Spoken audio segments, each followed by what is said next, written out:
Ever faced a neighbor who judged your life unfairly? That's how my story with Karen began. I just moved to a sprawling ranch in Montana, chasing a dream of wide-open spaces and a simpler life. The air smelled of pine and freedom, and I spent my days tending to my horses and fixing up the old barn. But Karen, my next-door neighbor, had other ideas about how I should live. From day one, Karen made it clear she didn't approve of my rustic lifestyle. She'd stand on her pristine porch, arms crossed, glaring at my muddy boots and the hay bales stacked by my driveway. "This isn't a farmyard," she'd snap, as if my horses offended her manicured lawn. I tried to be friendly, offered her fresh eggs from my chickens, but she'd wrinkle her nose and mutter about country filth. Her complaints started small. My tractor was too loud. My dog barked at night. My fence looked unkempt. I brushed it off, thinking she'd get used to me. I was wrong. The tension grew like a storm cloud. Karen started leaving notes on my gate, demanding I clean up my property. She'd call the HO, except there was no HOA out here. One evening, I caught her taking photos of my land, muttering about property values. I confronted her politely, asking what her issue was. "You're ruining the aesthetic of this community," she shrieked, her face red. I laughed it off, but that was my mistake. Karen wasn't just annoyed, she was plotting. Then came the twist I didn't see coming.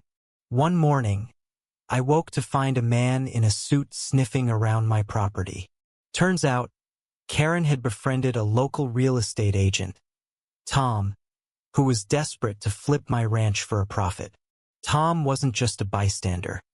He was feeding Karen's ego, whispering that my hillbilly ways were tanking her home's value. Together, they schemed to drive me out. Karen's complaints escalated. She reported my horses as a nuisance to the county, claimed my barn violated zoning laws, and even accused me of stealing her mail. Each claim was baseless, but the harassment wore me down. I started dreading my own home. The breaking point came one scorching July afternoon. I was fixing a fence when 2 police cars rolled up, lights flashing. Karen stood on her porch, smirking, as an officer approached me. "Ma'am, we got a call about illegal activity on your property," he said. My heart sank. Karen had called the cops, claiming I was running an unauthorized farm and endangering the neighborhood. I explained my permits were in order, my land zoned for agriculture. The officers checked my paperwork, nodded, and left, but not before Karen shouted, "She's a menace. You'll see." I was furious but kept my cool. I had to. That night I couldn't sleep. Karen's smug face haunted me, but so did a spark of determination. I wasn't leaving my dream behind. I started digging figuratively. A friend tipped me off that Karen's own property wasn't as perfect as she claimed. Turns out, she'd been dodging taxes by misreporting her land's use, claiming it as residential when she was secretly renting out a guest house without a permit. I gathered evidence, photos, public records, even a screenshot of her Airbnb listing. Then I made a call of my own. The next week, county officials showed up at Karen's door. Her face went pale as they questioned her about the illegal rental.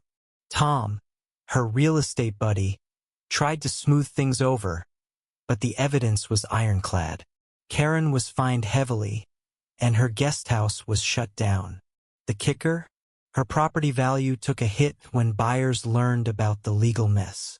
Suddenly, she wasn't so concerned about my aesthetic, but the real karma came at a town meeting. Karen, desperate to save face, tried to rally neighbors against me, claiming I'd sabotaged her. That's when Tom, of all people, turned on her. Apparently, Karen had promised him a cut of her rental profits, then stiffed him. He spilled everything: her lies, her schemes, her obsession with controlling the neighborhood. The room went silent. Karen stormed out, humiliated, as neighbors whispered, I didn't say a word. I didn't need to. Now Karen keeps to herself.